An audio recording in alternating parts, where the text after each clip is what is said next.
तो करने वाले हैं कि चैप्टर 2 के बारे में बात करने वाले हैं। अम्ल क्षार लवण के बारे में क्लास 10 का केमिस्ट्री है। तो हम लोग डेली वीडियो ला रहे हैं आप सबके लिए ऑब्जेक्टिव का। तो आप लोग जाइए अपने प्रीवियस वीडियो जो है उसको देखिए जल्दी से और आइए जल्दी से, ठीक है। तो अभी जाने की ज़रूरत नहीं है, मतलब इसके वीडियो के बाद चले जाना, ठीक है। हाँ, तो चलो जल्दी से अपने वीडियो थोड़ा चलते हैं, क्वेश्चन की तरफ चलते हैं, ठीक है। तो क्वेश्चन आपका फर्स्ट है, ये सब हमने आपको करा दिया है। कहाँ कराया? तो आपका प्रीवियस क्वेश्चन में जो है ना वीडियो उसमें करा दिया है हमने। तो आज की सिलेबस में हम लोग आगे का जो है ना जितना भी है जो कवर नहीं कहते हैं, पर शायद 31 तक किए थे हम लोग कवर ना, उसके आगे हम लोग करने वाले हैं क्वेश्चन, ठीक है। और इसमें हम एक्स्ट्रा भी क्वेश्चन बता देते हैं जो कि आप सबके लिए बहुत बहुत बहुत ज़्यादा इंपॉर्टेंट है, ठीक है। हाँ, तो जल्दी से वीडियो में बने रहिएगा, इन्हीं की वीडियो को छोड़ जाना है बीच में, ठीक है। नहीं तो आप लोग समझ नहीं आएगा, आप लोग का एक नंबर कम आ गया इधर उधर। तो देखो भाई, जब अगर ऑब्जेक्टिव मारे आ रहे हो ना तो अपना सिलेबस को पढ़ के आएगा। और सिलेबस पढ़ने से क्या होता है ना कि आपको अच्छे से नॉलेज होगा, आपको अच्छे से आंसर उसका दे पाएंगे, ठीक है। तो आते हैं जल्दी, सबसे पहले फर्स्ट क्वेश्चन का आंसर आप लोग बता दीजिए क्या हो जाएगा फर्स्ट क्वेश्चन का आंसर, ठीक है। तो हम लोग का फर्स्ट क्वेश्चन का आंसर है लिचेन। क्या है? लिचेन। क्या है? लिचेन। देखो, इससे पहले हमने आपको एक चीज़ बताया था। क्या बताया था? कि जैसे मान लो कि लाइन है, इसके यहाँ पर मान लो 7 था, 7 से कम क्या है? अम्ल होता है, और उससे ज़्यादा क्या होता है? क्षार होता है, ठीक है। क्षार होता है। इससे छोटा क्या होता है? अम्ल होता है, ठीक है। और बीच में क्या होता है? उदासीन, या इसको लवण हम लोग खाते हैं, ठीक है। आगे चलते हैं अपने क्वेश्चन की तरफ, जो कि मेन क्वेश्चन है हम लोग का। कौन सा क्वेश्चन था? शायद 30 क्वेश्चन कर लिए थे हम लोग, 31 से करना था, ठीक है। तो एक बहुत बहुत बहुत बहुत फेमस क्वेश्चन है, ठीक है। एक क्वेश्चन आप सबको शायद मिलेगा इस बार के एग्जाम में, या इधर उधर तो मिलेगा ही नहीं, ठीक है। तो आपको क्वेश्चन मिलेगा कहाँ? एग्जाम में। तो सबसे पहले इस क्वेश्चन का है, कुछ ऐसे पदार्थ होते हैं जिसकी गंधक अम्लीय एवं क्षारीय माध्यम से बदल जाती है, इन्हें कहा जाता है। तो उन्हें क्या कहा जाता है? जिसका मतलब बदल जाता है गंधक, उसको क्या कहते हैं? जल्दी से कमेंट में जल्दी बताओ। जी हाँ, कमेंट में जल्दी से आप अपना आंसर लिखिए 2 सेकंड के अंदर, ठीक है। तो 31 का क्वेश्चन का आंसर है आपका बी, गंधीय सूचक। क्या है? गंधीय सूचक। क्या है? गंधीय सूचक, ठीक है। आगे चलते हैं, गंधीय सूचक। आगे चलते हैं, दिया है 32 क्वेश्चन नंबर, सभी धातुएं कार्बोनेट एवं हाइड्रोजन कार्बोनेट अम्ल के साथ अभिक्रिया करके क्या बनाते हैं?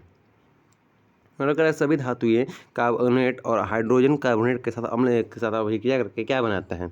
तो ये जानते हो क्या बनाता है? देखो, हाइड्रोजन है तो पानी भी तो बनेगा, H2O। क्या बनेगा? H2O तो फिक्स है, बनेगा H2O। H2O फिक्स है। फिर से कार्बोनेट, ये है तो आपको CO2 भी साथ में बन ही जाएगा।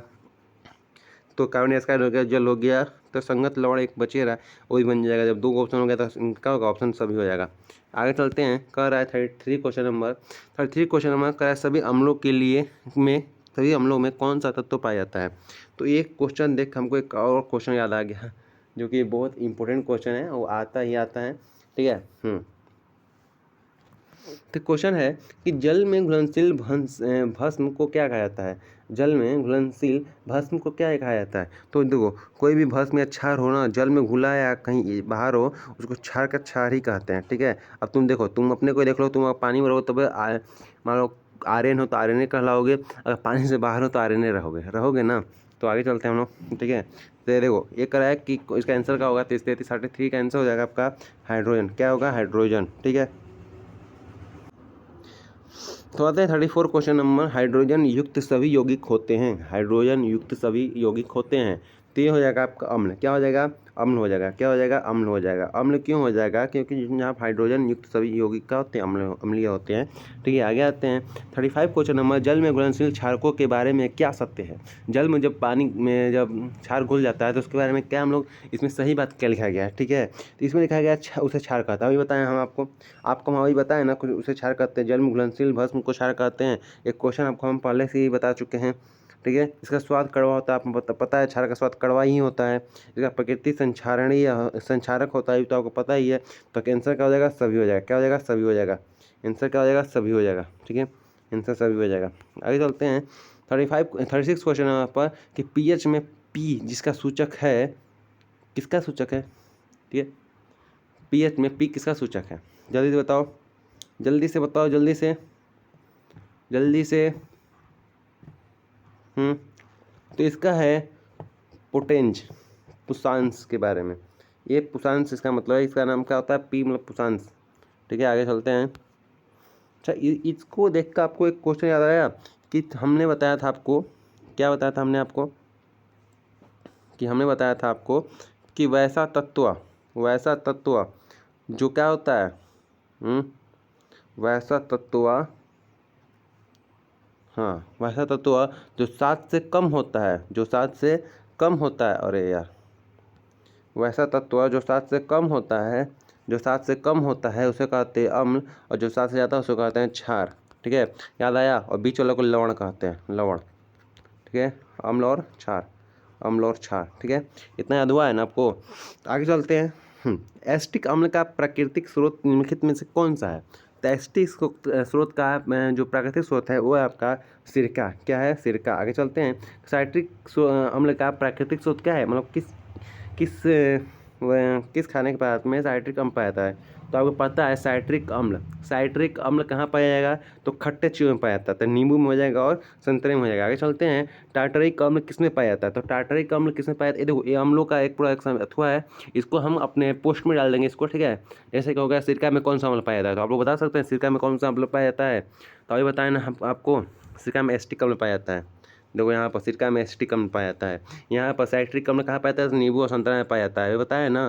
तो चींटी के डंक में कौन सा पाया जाता है, तो या बिच्छू के डंक में, तो आपका मेथनोइक अम्ल या फॉर्मिक अम्ल उसको कहते हैं। ठीक है, लैक्टिक अम्ल कहाँ पाया जाता है, तो दही या दूध में पाया जाता है। ठीक है, ठीक है। और ये कहाँ पाया जाता है, साइट्रिक अम्ल, तो नींबू और संतरा में पाया जाता है। टार्टरिक अम्ल कहाँ पाया जाता है, टार्टरिक अम्ल कहाँ पाया जाता है, ठीक है, तो ये आपको पाया जाता है इमली में पाया जाता है टार्टरिक अम्ल। ठीक है, तो ऐसे ऐसे क्वेश्चन आते रहते हैं। ठीक है, फिर कह लैक्टिक अम्ल कहाँ पाया जाता है, तो दही में भी पता है आपको पहले। ठीक है, ऑक्जेलिक अम्ल आ जाएगा। देखो यहाँ पर दे दिया है, कोई इंपॉर्टेंट क्वेश्चन अभी चीटी के रंग के बताए हैं ना आपको, नेटवर्क रंग के बताए हैं ना आपको। एक चीज़ होता है फॉर्मिक अम्ल या मेथनोइक अम्ल होता है। आगे दे रहा है फिर 42 कर रहा है, दांतों के क्षरण का प्रारंभ कब से होता है, कब प्रारंभ मतलब झड़ने लगता है, दांत झड़ने लगता है। ठीक है, तो ये आपका हो जाएगा, आपका मुंह में जब पीएच मान 5.5 से कम हो जाता है तो दांत अम्लीय होता है, मतलब मुंह का वातावरण अम्लीय होता है, इससे कि दांत टूटने लगता है, झड़ने लगता है। आपके पेट में या उदर में कौन सा अम्ल पाया जाता है, तो ऑफकोर्स हाइड्रोक्लोरिक अम्ल पाया जाता है। ठीक है, 43 का क्या हो जाएगा आंसर, हाइड्रोक्लोरिक अम्ल, सी। आगे चलते हैं। हाइड्रोक्लोरिक अम्ल एवं सोडियम हाइड्रोक्साइड के विलयन को अभिक्रिया से उत्पादन लवण को क्या कहते हैं, इसको कहते हैं आप सबके दोस्तों, इसको कहते हैं सोडियम क्लोराइड। क्या कहते हैं, सोडियम क्लोराइड। धोवन सोडा यानी वॉशिंग सोडा का रासायनिक सूत्र क्या है, तो धोवन सोडा अभी बताया था हम आपको पहले क्लास में कि 10 लोटा पानी लो और पोछा लगा दो, मतलब 10 10H2 हो जाएगा। अरे, जिसमें 3 गो 10H2 है, नहीं 3 हो दिया है ना। अब देखो कि तुम करवा जाओगे 10H2 मतलब क्या है, देखो 10H2 है, तो देखो, हाँ, हमको पता था कि तुम लोग कहोगे सर सब में 10H2 है, 3 गो भी मैंने इसीलिए लिया था कि पहले क्लास में ना इजी ऑप्शन इजी हो गया था। तो आपको Na2CO3 याद करना है, 10H2 Na2CO3 याद करना है। हमको तो याद है तो हम बता दे रहे हैं, आप लोगों को नहीं याद होगा तो आप लोग फंस जाएंगे उसी में।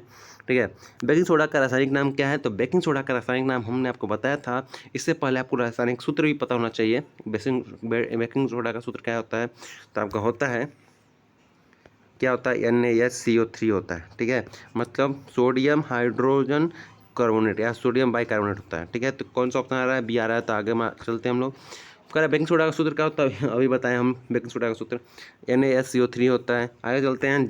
जल के स्थायी कठोरता को हटाने के लिए किसका उपयोग किया जाता है, तो इसमें आप सबको एकदम बहुत ईजी क्वेश्चन है, आप लोग आंसर जल्दी कमेंट कीजिए। इसका है धोन सोडा। क्या है, धोन सोडा। आगे चलते हैं 49 में।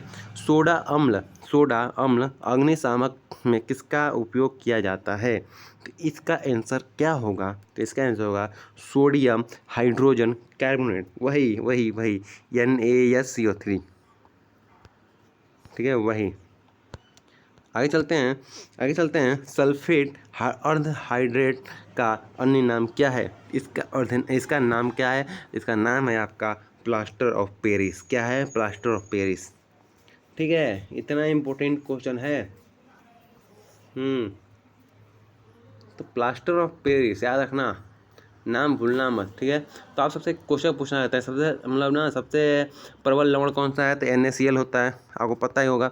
और सबसे क्षार तो NaOH होता है, NaOH होता है, H2SO4 होता है, अम्ल होता है। थैंक यू, मिलते हैं नेक्स्ट वीडियो में। तो टाटा बाय बाय, जय हिंद। और चैनल को सब्सक्राइब, वीडियो को लाइक करके जाना, ठीक है। मिलते हैं।